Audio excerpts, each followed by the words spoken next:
Thanks for the cup of tea. No problem. You made me a cup of tea. It was like perfect.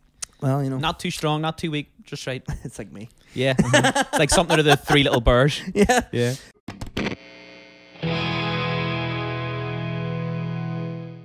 My name's Aidan Logan. You're watching Adam's Place.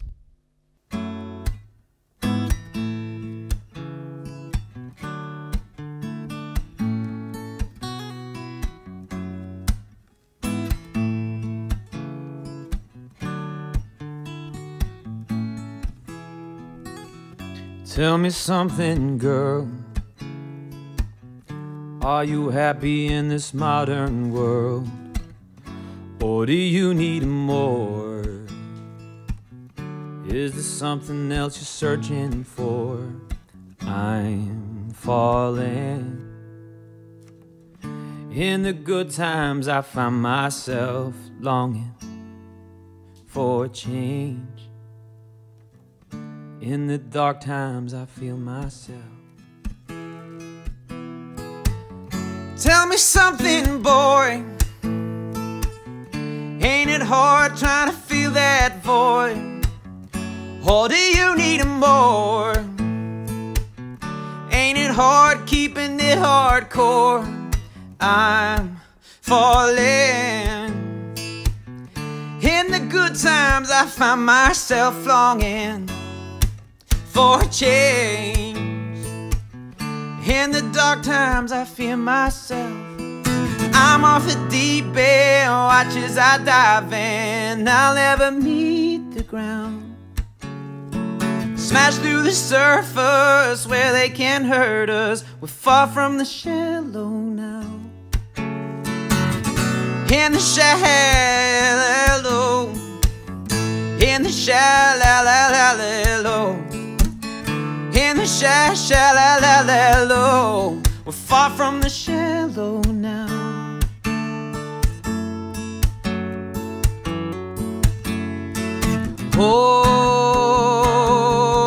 Oh,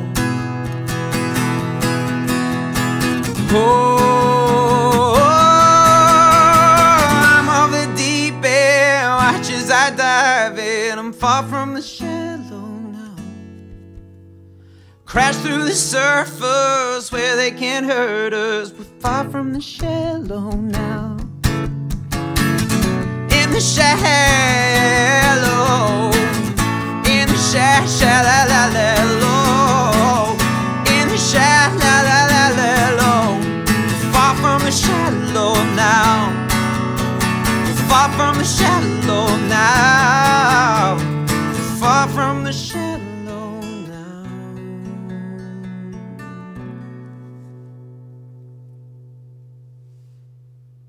Hey everybody, welcome back to another episode of Adam's Place. Tonight on the sofa we have the brilliantly talented Mr. Aidan Logan. How's it going, mate? It's going good, Adam. What about yourself? Ah, great, mate. Great. Can't complain. Can't complain. So we got to hear a couple of songs. So the first song that the guys at home are going to hear is going to be your original number. Yeah. So tell us a wee bit about that. I'm assuming it's called Tennessee.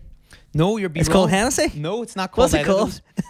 What is it called? It's called Placeholder. Placeholder, right? Okay. Yeah. So tell me a wee bit about it. What? That song was finished like a couple of days ago. So is that like do we just get an exclusive? You got an exclusive only in Adam's Place. Only Right. place you can hear this song in the whole world Is on here? Adam's Place. Sweet. Yeah. Okay. So I wrote that with a writing partner about a week ago. It was a Sunday night. I think it was meant to be coming here like a week ago. Whatever Yes. happened, Halloween happened. That's what it was.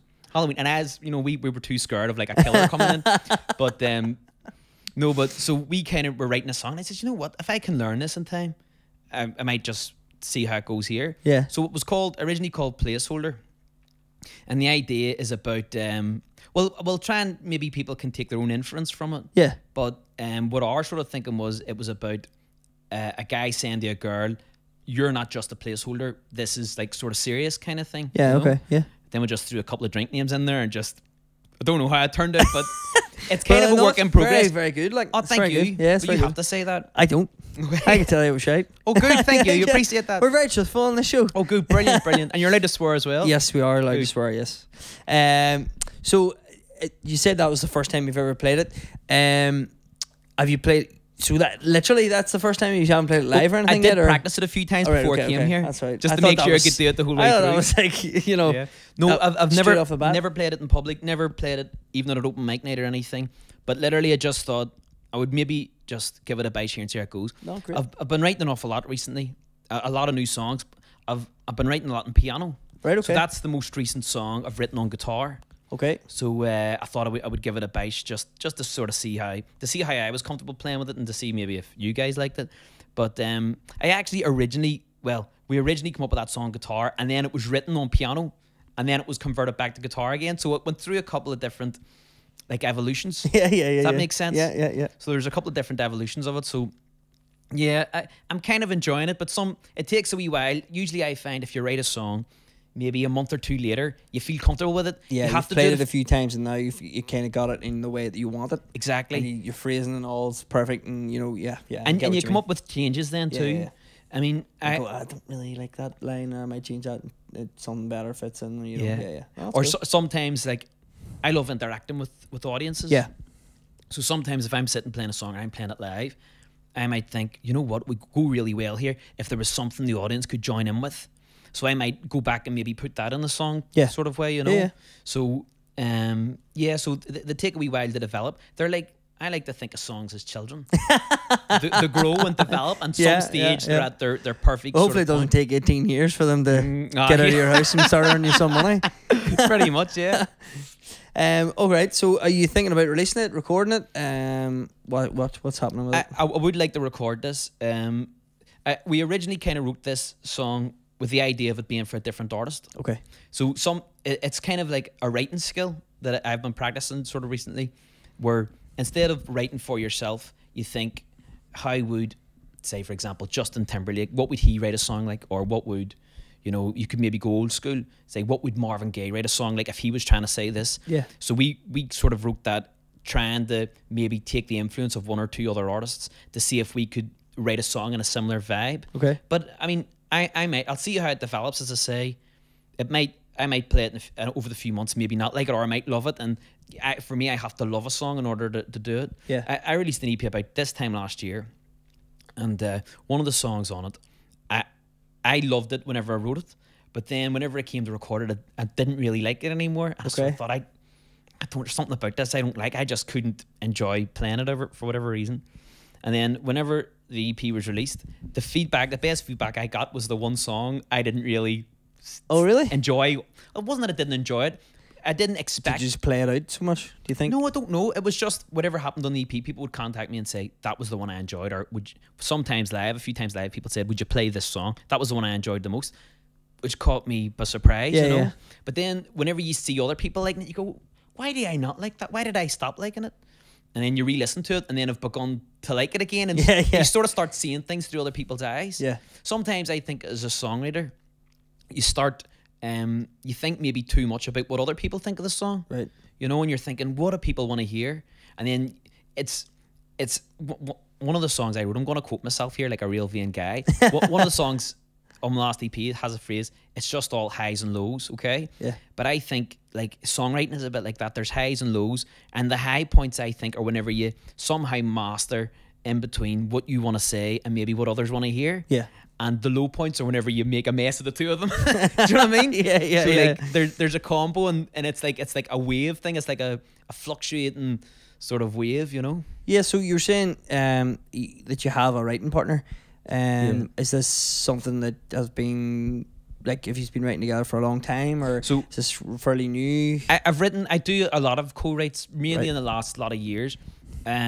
I've listened to a lot of great writers and they talk about writing with other people. Yeah. One of my favourite writers is Carole King. Right, okay. And most of her songs are co-writes. Most of the best songwriters you'll know, a lot of their songs are co-writes. Mm-hmm. Maybe they have an idea and they bring it to someone else who takes the idea to a new level. Yeah. And I love hearing songwriters talk about how they write songs. And one of the things is they say, you can write a brilliant song maybe on your own, but whenever you have someone else who's challenging every decision you make, that brilliant song could become amazing, you know? Yeah. So this particular song is one of my mates, Joe, I've written about sort of 4, 5, 6 songs with him. I've written with a lot of people, but I've probably written with him the most. Okay. Because we just click well or something. There's something I think.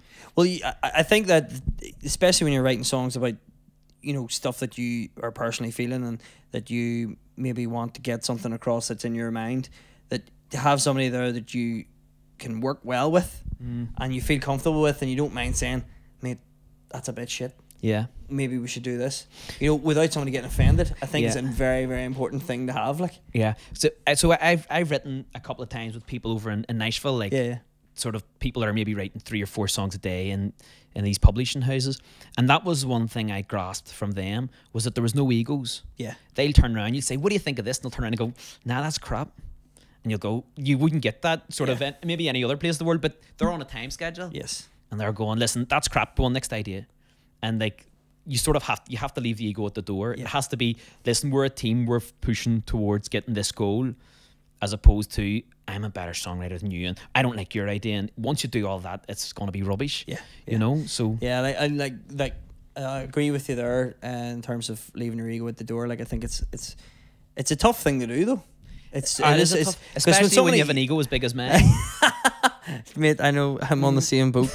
I'm on the same boat. Look at the size of my head. Like, but yeah, I think it's very hard because whenever you have an idea and maybe you have been working on it for a wee while, and then you bring it to somebody and they go, yeah, all right, yeah, let's try that, and you can tell like they're not really feeling it, but they don't want to hurt your feelings. You're just going, right, okay, we're going to leave that. Like, and whenever you're maybe on a like a time schedule, so I had a conversation with someone recently, and he said that some of the best songs he wrote were time constricted, right? Like, for example, they had an hour or maybe longer than an hour, but whenever you've got the end of the world to write a song, no idea it'll ever be good enough. But whenever you've got 40 minutes to try and come up with something, it puts you under pressure and something good comes out, you know? Yeah, definitely. Whenever you're on that time pressure, you don't have time for the niceties. Yeah. You'll just, politeness will go out the window and you'll say, listen, that's a load of rubbish. Come on, next. Yeah. You know what I mean? Kind of way. Yeah. But so it's cool in that regard. Yeah. Okay, so where do you record? I've recorded in a couple of different places. One of the places, the last place I recorded in was called After 10 Records. Right. And they've since folded. They've closed down. Right. I don't think it was directly because of me. Well done. Yeah. More or less, whatever the breed with me this is. We can't do it anymore. Maybe you were so good that they thought, regardless of who comes in here next, we're just not going to match that. We're not going to compete unless we with can that. have him on a 24-hour basis. We're just not going to stay open. That's what I like to think. That's what I've been telling people. Yeah, I've recorded around a few places. I did our Cloud9 studios in the city centre. There's some amazing studios in Belfast, and there's some brilliant sort of like home producers in Belfast too. So I've worked around a few, and maybe I'm hoping to do something else in the sort of not too distant future. So the way you said that you've worked around a few of them, like how many EPs have you released? How many albums have you got out? Or what? I've only released 2 EPs, right? But I've recorded, I mean, maybe 40 songs. Right. Yeah, maybe about 40 songs, and some of them are just acoustic, some of them are maybe just 2 or 3 instruments. Okay. And there's probably about 5 that are like full tracked, or maybe 10 that are like full tracked, but it was just never contented with to release them, you know. The full track ones or just them all in general? Well, I did actually consider recently maybe putting out some of the acoustic ones, just because sometimes I think whenever you're in the recording process, everything's done to a metronome. Yeah. And sometimes whenever everything's done to a click track, you lose maybe some of the life of a song. Yeah. So, but I did like a series of recordings. Well, what I do sometimes is if I have a new song, I'll go in and demo it in a studio, just have a recorded version of it. Do you know what I mean? Just so it's there for whatever reason. But yeah, you can have the phone recordings, but it's not good if you're sending it off to someone in another country, or whatever, and they're having to listen through a grainy phone recording. But what was the question again? I completely lost track. It was something. So it was like, you know, you've recorded 40 odd songs. Yeah. Why haven't you released them? Oh yeah. So so that's what I was getting at. So sometimes I think if you just record live, you can really get the life of the song, and recording it to a click track, you lose that. So I was sort of in a position where I couldn't decide, maybe did the same song 2 different ways, and I couldn't decide which version was the best, or I just wasn't happy with the version. And I think you have to be really happy with something before you put it out, and I'm very hard to please. Well, do you not think in terms of, you know, recording it down live for, like what you were saying there, don't record it to a click track, just record it live and just put it out? I mean, I have thought of doing that. I I've recorded a lot of things live, as in live at a show. Yeah. So but have you ever done just like a live in a studio set? thing? No, I've never done that with a band. I've done it solo or maybe with a 2-piece. Yeah. But I've never done it with like a full band. You know, it's strange. I don't know. Maybe I should do that, but I have like a whole host of recordings, a whole host of songs. Sometimes I forget about a couple of songs that I wrote, and I listen back to them and go, "Oh God, I remember writing that." And do you know what I mean? I actually think that's kind of cool, or there's something I can work with that, maybe rewrite it or something. You know, but. Yeah, maybe I should stick a few of them out. This is becoming like a therapy session for me. Well, I should really take notes. I this need is a the copy of couch. this. When we get one of them chaise longs and you can lie down do, on it, I I'll like start talking to you. But So yeah. how long have you been playing for? How long have I been playing for? That's a good question. I began playing. I first picked up a guitar whenever I was about 5 years old, 5 or 6 years old. So I first picked it up, and I think Santa Claus got me one for Christmas. Okay. Well, I think whenever I was like 4, I got like a wee electric guitar. Yeah. And then, but it had strings and all on it. You could play it. And then the next year, I said I wanted a real guitar. I didn't know that there was an electric and acoustic. I wanted a real one. I wanted an acoustic one. Yeah. That's what I thought was real. Right, okay. So I got like a wee miniature. It was a real proper acoustic guitar, but it was a smaller one. And my dad, he played some guitar and he taught me my first few chords. And he probably picked the hardest chords to learn. You know? An F by any chance? No, it was like a funny version of C. I think it's like C/G. Right, he taught okay. me. And he did teach me an F chord and something I else. can't get F. Like. There was you can't get F. No, you play a bit yourself. No, not really. I play like 4 chords on a guitar. Like. That's all you need. All you need. You can do most songs on 4 chords. It's the strumming. It's the problem. Is that I can right? play the chords, but I can't get the strumming together. Just do you know what? Just do the one strum Yeah. and bash out the tune. Yeah, just Sort do thing. that. That's what I do. Well, What I is don't right? know. You never ask a man his age. No, a woman. That's why that's right. Aye. I'm older than I care to be Right, quite okay. honest. Are you? I think I'm a bit older than I think I look. Right. I'm I can't tell you. Not live on air.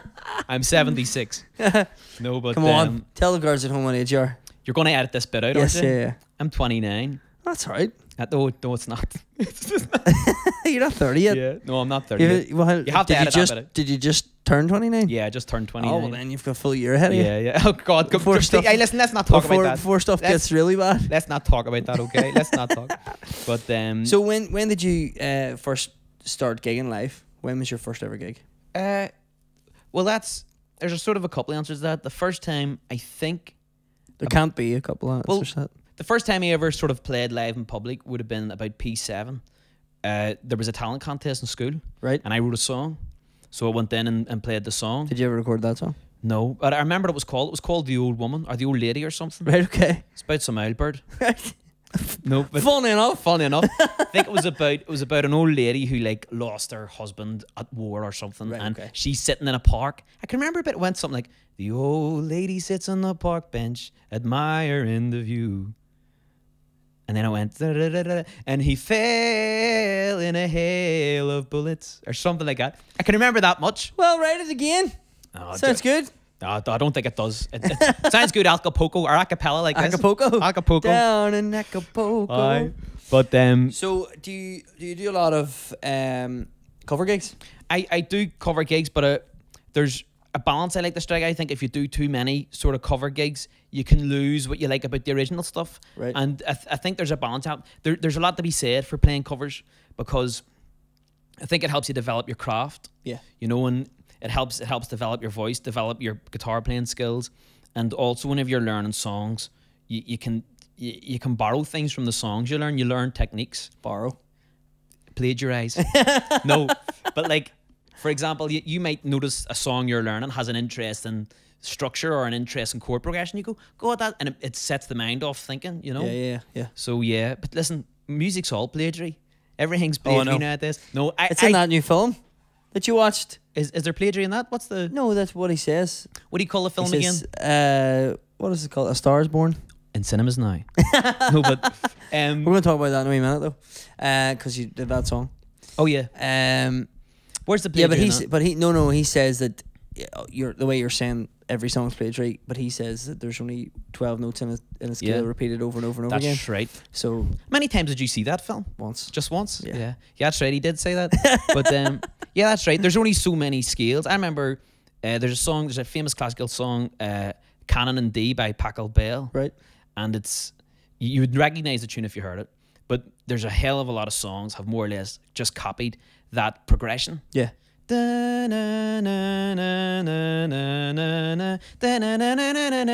recognize that one? No. So edit that bit out too.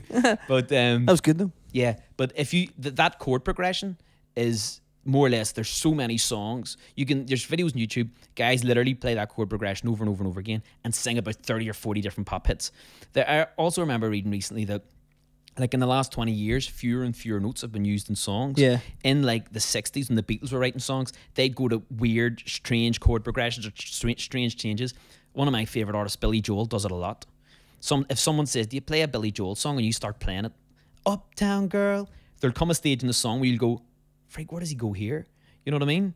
And I go, and when she knows. See that progression, it goes from like in the key of D, it goes to like B flat, and you're going like, it's not a natural for guitar players anyway. It isn't the natural place to go. Yeah. But like he would do it a lot. Right on the piano. But in modern music, I mean, like think of a song like Closer. Oh baby, pull me closer. I think that's just the same 4 chords on loop, like literally the whole way. It doesn't change, doesn't have a bridge. There's no deviation from that. So like modern songs tend to be closer and closer to the same, just repetition. Crap, you mean? I like some of it, like everyone has their own taste, all right? Some of it I love, some of it I think's really, really good. Yeah. Like I think a couple of Camila Cabello songs I've really, really liked, because there is an art. If you can keep to those 4 chords or whatever and be interesting around it, that's incredible. Yeah. But no, I know what you mean, but I just think that and Sacred, I really love. So like different. How many artists there are in the charts now? Like, you know, the 9 times out of 10, the top 10 is going to be just dance music or R&B, or, you know, which isn't. I'm not saying it's a bad thing, but I'm saying there's no like full-on musicians. You know, there's no bands. There's no. Yeah, that's an interesting point. Well, there are bands. There's like the 1975. But they're not. They're almost like an electronic sort of. Yeah, but no, even I like their stuff. Like their stuff's very good. I love it. And again, they are a band. But when was the last time they were in the top 10? Like, I'm not sure. I know that I think they have released a song recently, but I mean the sound. What's that? Probably about 3 years old now. Yeah. Is it? That was huge, massive. Tune, but like that's what I mean. Every so often, well, there'll be a song like George Ezra. It came out there. He put, you know, I'm talking about Shotgun in Paradise as well. Oh, yeah. And you know, it's just they're fewer and far between. Yeah. You know, people who are getting through that. Yeah. Sort of electronic. Yeah, well, just pushing through past it all. If you know what I mean, they're trying to fight through it all. So. I remember hearing a stat recently. I read somewhere, and I can't remember what the actual stat is, but it's huge. It's like 80% or something like that. Something like 80% of number ones in the UK since the year 2000 were written by 2 men. Right. So it was like, don't look this up, don't quote me or anything, but it was what do you call him? I think it's on you were talking about, Connor. About the guy who was writing all the number ones. Oh no, that was for like Britney Spears and all. Max Martin and Dr. Luke. Right. They're the two, Max Martin and Dr. Luke. So most of like literally if you go through the charts, there's so many songs, our number 1 hits have been written by those guys, and they're not like a partnership, they're 2 individuals writing their songs, and they're writing for different artists. Exactly. Are they both Scandinavian, or is one of them Norwegian or something? Or I think your man Max Martin from Sweden.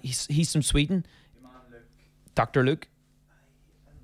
He might be American, but I think there was a stage where like literally most of them, and it was strange. It seemed to all come from Scandinavia. Some of the, I mean, look at ABBA. They're from. Yeah. Is it Norway? They're Sweden. They're from Sweden. Or Swiss, aren't Sweden, they? yeah. Or no, that's Swiss, isn't Sweden. That's Switzerland. Swedish.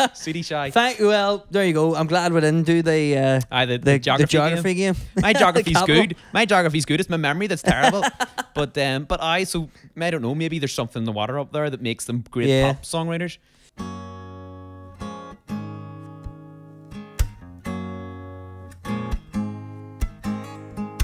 Tennessee, you're not just a placeholder, drinking Hennessy, 'cause I don't wanna be sober, sitting in every night, watching documentaries 'cause it's all you seem to like, out of practice socialite, putting on your lipstick at the traffic light. And I thought I told you loud and clear I'm not only hanging around it just to ease your fears. Tennessee, you're not just a placeholder.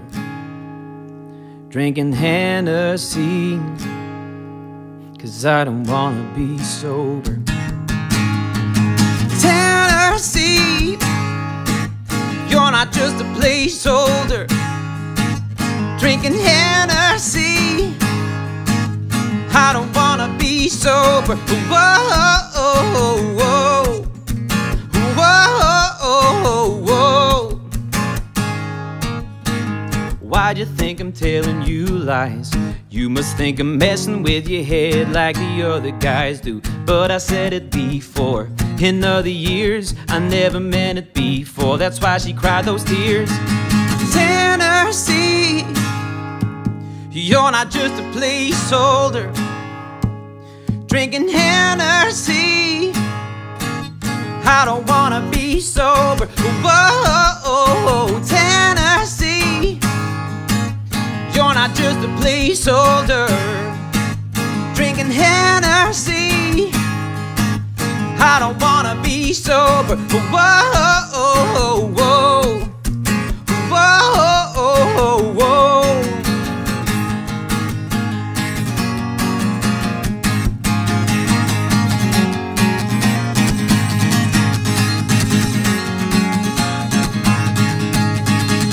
Tennessee, you're not just a placeholder. Drinking Hennessy, 'cause I don't wanna be sober. Tennessee, you're not just a placeholder. Drinking Hennessy, yeah, 'cause I don't wanna be sober. Whoa, Tennessee, you're not just a placeholder. Drinking Hennessy, 'cause I don't wanna be sober. Whoa, whoa, whoa, whoa, whoa, whoa, whoa,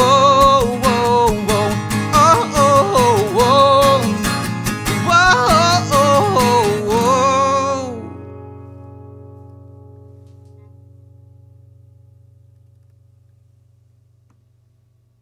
Okay, Panhart's Bell Nash. Yeah. You've done a few things with them, haven't you? Yeah, done a lot of things with them. So I went to Nashville with them in 2017. So you over with Cora and Lucy? No, that was that year. It was the previous year I was over. Right. Me, Kaz Hawkins, Jason Clark, Fiona Hart. We went over. We did a couple of workshops over there, played a couple of shows, did a brilliant show at the Bluebird Cafe. And if you don't know anything about Nashville, have you ever seen the TV program? No, but Cora gave us a very good visual of the Bluebird Cafe. Like it's a bit intense, she was saying. It's intense. Like, but she said she loved it, but it was very like, you know, nobody makes a sound. Nobody like, makes a sound. There's no, the waitresses and all don't even, you know, don't serve. It's just you playing and everybody's listening. It's incredible. Like, so like Taylor Swift was discovered there, Garth Brooks was discovered there. Like a few weeks before I was over in Nashville last November. Whenever I was there, literally a week before I was there, Garth Brooks played the Bluebird. Right. So like that's the level of people. Your man at Aerosmith, Steve Tyler. Yeah. He's played it. Kenny Rogers. What do you call him was there very recently? Ed Sheeran as well. Yes, he was there a couple of weeks ago. Yeah, I think he was watching and someone got him up for a song, something like that happened. Okay. But like literally the biggest names in it, and there's like a 3-year waiting list to get in and play there. Right. Unreal, like yeah. So obviously the Panhart's Nashville guys have a connection in there. The people kinda... from the Bluebird would come over each year and do talks and stuff and talk about. They literally do a talk. I don't know if they do it every year, but I've been to a talk before where they talk about how to play at the Bluebird. Right. So like literally, there's a process you have to follow. You have to like turn up there once a month and do their open writers nights. Right. And you have to live in Nashville in order to do that. And then once you do that, you apply to be on like the Monday night show, and then you apply to be on, and eventually you get the Saturday night or something like that. Yeah, well, maybe not a Saturday night because that'd be maybe the biggest stars. Yeah. They do 2 shows a night. It's literally like, I think the show I played at was the 6 o'clock show, and then there's an 8 o'clock show. I played at the 8 o'clock show too, but you come on guest for a song kind of thing. Okay. Oh, it was unbelievable. Like I grew up a big Garth Brooks fan, and he was discovered there. Are you familiar with Garth Brooks? Yeah. So there's a song called The Dance. Yep. So he first heard that song before he was famous, playing in the Bluebird. he heard the guy Tony Arata playing the song, all right, and just on guitar, and he heard it, and he said, as soon as I heard the song, I wanted to bounce up on the table and scream, "Oh my God, why isn't everyone like enamored with this song? Why didn't everyone love this song? It's amazing." So he went up to him afterwards and said, "If I ever get a record deal, can I record that song?" He goes, "Yeah, dude, just work away." So you're sitting there, and Kent Blasey, Garth Brooks, If Tomorrow Never Comes, these amazing songs were all first played in the Bluebird. Right. Do you know what I mean? Yeah. And you're sitting on a seat thinking, I wonder who was sitting here last night. I wonder who was sitting here the previous week. I think whenever we were there, about a week or two before, it was, who was it? It was Willie Nelson. Right. So it was Willie Nelson was there with Chris Christopherson. Right. Okay? So like, that's the level. Yeah. He was being presented with I think it was, Willie Nelson was being presented by a award by Chris Christopherson or something. Okay. And Willie Nelson told a story about one of his songs. And he wrote this song in the 50s. It was called Stupid. Right. So before he was famous, he wrote songs for other artists. Yeah. And he wrote this song called Stupid. And he thought, this is a brilliant song. It's my best song ever. Brought it round all the artists, all the record labels, all the publishing houses. Nobody wanted to cut the song. And he goes, why not? This song's brilliant. Why does no one want to record it? And one of the guys pulled him aside and said, Mary, I tell you. In a broad Belfast accent. And he says, the reason nobody wants to record your song is the title. Nobody wants to sing a song called Stupid. You change that title, you have a hit. And he changed the song title to Crazy, Crazy for Feeling So Lonely, which people would know it's a Patsy Cline song, it's a big hit, you know, but so that was like his first breakthrough hit. Right. And the only thing he wrote the title wrong originally, and it would never have been cut. He might never have been Willie Nelson. Yeah. But for someone giving him advice to change it. That's amazing. But the whole point of that ramble was that was in the Bluebird like a week or two before or something. Yeah. There's unbelievably huge names.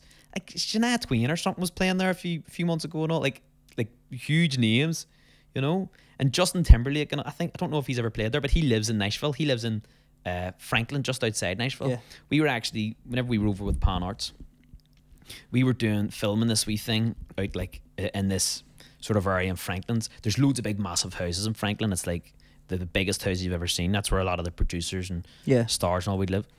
And whenever we were finished filming and we were walking away, they says, by the way, do you see that house in the background there? And we said, yeah, that's Justin Timberlake's house. We're like, what? You tell us now? And he says, yeah, we didn't tell you then because we knew you would start climbing over trying to get in. Yeah, but get a glance from walking away in the house in the buff. Yeah, well, maybe not, but each to their own. And whenever you do in your own time, you know.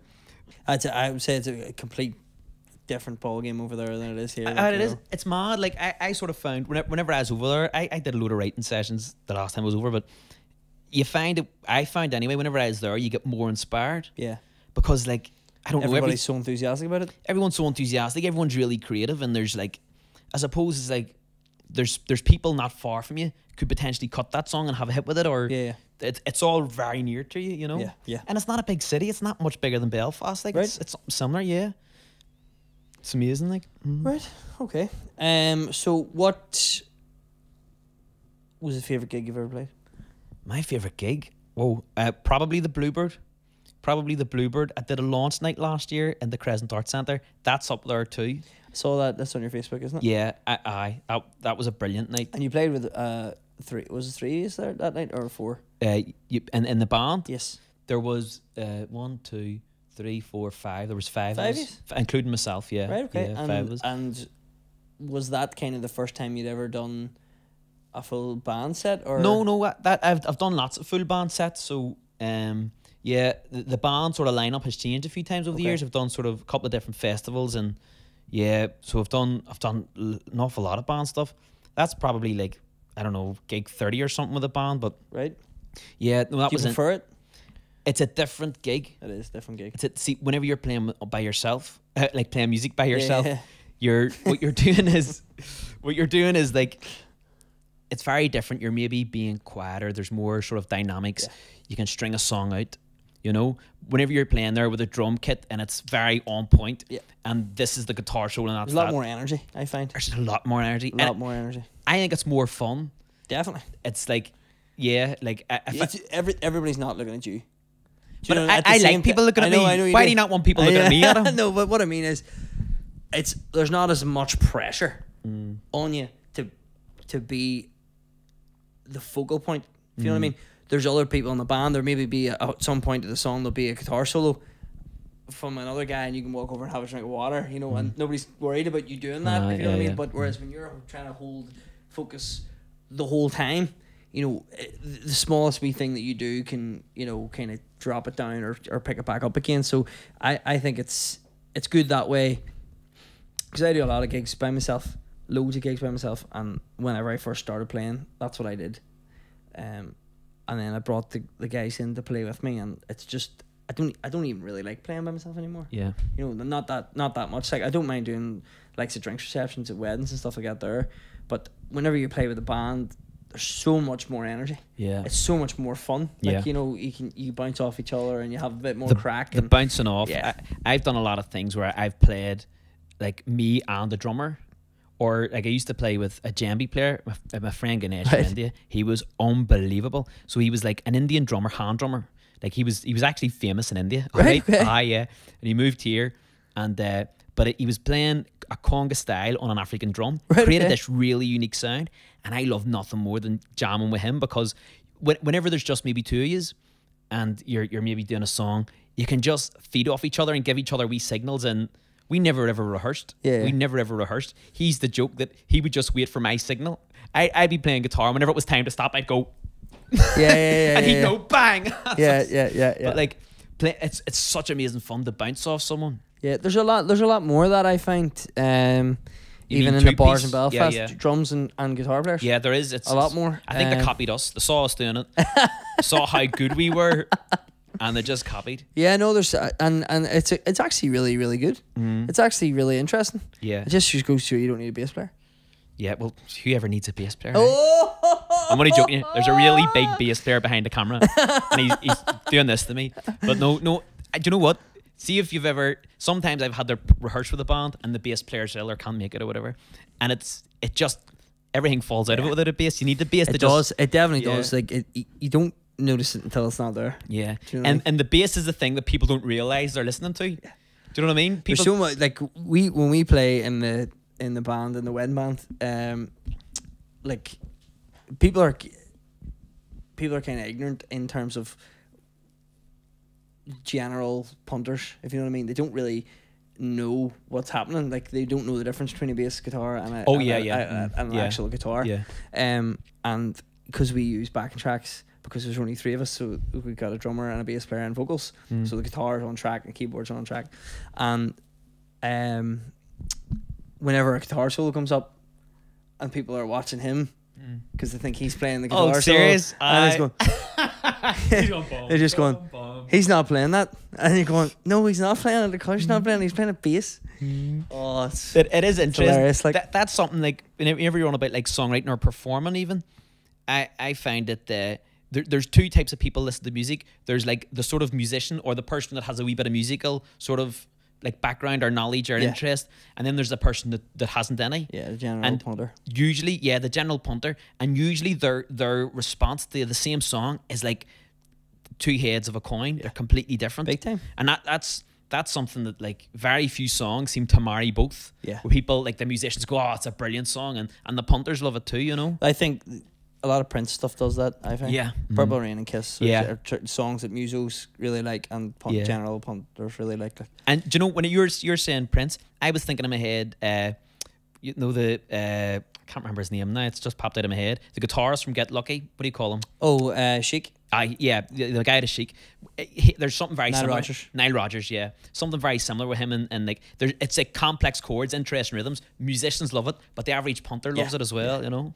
And you're right. It's very hard to please both of those people. And like that movie you were talking about, that's like almost the whole movie based on that topic. The girl starts off as the muso. The girl starts off. He's gonna start telling the storyline here. He had to ask me. He did. At the start of the interview, what did you say? He's like, "Oh, I didn't really get it. There wasn't really much plot." That's not true. I said it was the most heartwarming, intellectually stimulating film that I'd ever seen in my life. That's why he asked me how many times he's seen it. He's like, seen it once. But you reminded me of the plot, but the idea is, well, do you know what? Maybe I won't give the spoiler alert. No. I think it's in. It's almost the contrast of the person who's really dedicated to their music and it's all about not selling out, and on the other side of the coin, it's the person who's sold out and just giving the people what they want. Yeah. But I mean, a lot of people maybe don't know which side they want to be on. You know. Well, I don't think you have to be on a side. You can do both. Some people do both, but it's very. You can please a crowd and still be a very talented musician and stick to what you do. Yeah. I mean, like the likes of George Ezra, I don't think he's like his first album to what he's doing now. Yeah. He hasn't sold out as such. He's just writing good tunes. Yes, exactly. You know what I mean? And obviously, I don't think they're very musically difficult, but they're still very good. Yeah. You know. I don't know. No. Yeah. Okay. Well, I suppose we should play the game now. Oh God! Right, here we go. So I have to get down. So the word association game. This is what it's called. So when I say a word, I say higher or lower. Yeah. That's numbers. Wrong game. Oh right. Okay. So if I say a word, you just tell me the first thing that pops into your head when I say that word, and we're gonna do 30 seconds. Of a diplomatic immunity for this. The amount of... Oh, God. This is... Take 35. Oh, you don't get takes in this one. This is just let's straight up. Let's go. So, whenever... I think the leading number is 12, is it? What do you mean leading number? 12. So, what we're doing is this is a contest. 12, yeah. Right, okay. So, in 30 seconds, you have to say more than 12 words. Okay, so I'm not like it's the idea. You can't use stop the me same. From pausing. Yeah, right. So you can't use the same word twice. Oh, right. So you can't just say drum the whole time. You have to. So when I say a word like cats, you would say drum. Yeah. Okay. Right. Fair enough. Okay. Yeah, but you get the idea. So if I say sky, you say blue. Yeah. So it's that kind of. Okay. And we'll have to get through as many of them as we possibly can. Let's go. In 30 seconds. Let's go. Right. Are you ready? Yep. Now I have 35 on here, so okay, let's bust through them here. You ready? You have 35 on? What do you mean? 35 words. Oh, 35 words? I thought you had like 35 seconds. No. Right, okay. I wasn't giving you an extra 5 seconds. Let's see. Right, here we go. Oh. Pleasure. Pain. Rich. Poor. Luck. Lee. Call. Center. Differ. Int. No, it's differ. Bicker. Army. Soldier. Democracy. Government. Progress. Lack. Annoy. Me. Worry. I am. Home. Sick. Holding. Hands. Admit. Wrong. Change. Oh. 10. Is that all? Is that all you got? That seemed really fast. We'll have to go back through that. We'll go back through it at the end of the show. I'm ready to admit that. That was a lot tougher than I expected it to be. Isn't it? Yeah. Because especially seeing as you only put 20 seconds on the clock. The record will show on the screen that there'll be 30 seconds, all right? Okay, yeah. Okay. See if there's a couple of words around going, no. You'll know he's We don't cheat in this show. We don't cheat. It doesn't benefit me to cheat. Okay. Here, what do I win then, by the way, for coming like second? You don't win because you're not even second. I think you're third. Serious? Yeah. This is a fix. Well, we'll have to go back through. We'll count them. And Okay. then you'll find out on Friday. Okay. That's how many you got, because I can't count them at the minute. So, have you got anything coming up that you would like to talk about? Is there any gigs coming up or any releases? Or I'm spending some time right now doing a lot of writing. Okay. I'm hoping to sort of start recording. But if you keep an eye on the Facebook page, there will be stuff coming up. Okay, and in terms of your social media platforms, what do you use? I've sort of begun using Instagram more. It was always Facebook, but now I think Instagram's getting more... I think people are maybe spending more time on it or whatever. Or there's more sort of traction or whatever on it. So the main Facebook page would be facebook.com/Aidan Logan Music. Okay. Instagram was at Aidan Logan Music. Okay. There's a website, aidanloganmusic.com. There's Twitter at Aidan Logan. And I'll be tweeting about this. Will you indeed? I shall be tweeting about this. Good. Mm-hmm. And have you anything on YouTube? Oh yeah, there's YouTube. If you just search Aidan Logan Music on YouTube, you'll see. And we were talking about the launch night there. There's videos from the launch night. There's videos from the gig at the Bluebird Cafe. So there's lots of videos on there. Yeah, I have to say that go and watch the stuff from the Crescent Art Centre, the what was it? The release night. Yeah, the launch night. Yeah. The launch night. Because they were fantastic. Oh, really, dude. really good. No, they were. I didn't even honestly, pay him to say that. Honestly, they were. No. I went and watched a few of them there, and they're really fantastic. So go and have a wee notice. Go and have a wee notice. Go and have a wee nosy. So yeah, is there anything else you want to talk about? Or? Bird. Oh, sorry, we're not playing the game no more. Birds? No, is there anything you'd like to get off your chest? No, I feel like I've been doing a lot of talking tonight. Yeah. We haven't really got to know Adam. Nobody's really switched this round on me. Yeah. No. It's not comfortable, is it? No. It is. I don't mind. I want to play a game with you, I'll Adam. talk about myself all day if you want. Is that right? Yeah. No problem. Yeah. Cool. Well, mate, thank you so much for coming on the show. Dude, I really, enjoyed really appreciate it. Thanks for the cup of tea. No problem. You made at me all. a cup of tea. It was like perfect. Well, you know, Not too strong, not too weak, just right. it's like me. Yeah. It's like something out of the Three Little Birds. Yeah. Well, you've been an absolute gent, and it's been great to have you on. So thank you very much, guys. I've been Adam McKee. He's been Aidan Logan. This is Adam's Place. We'll see you next time. Thanks for dropping by.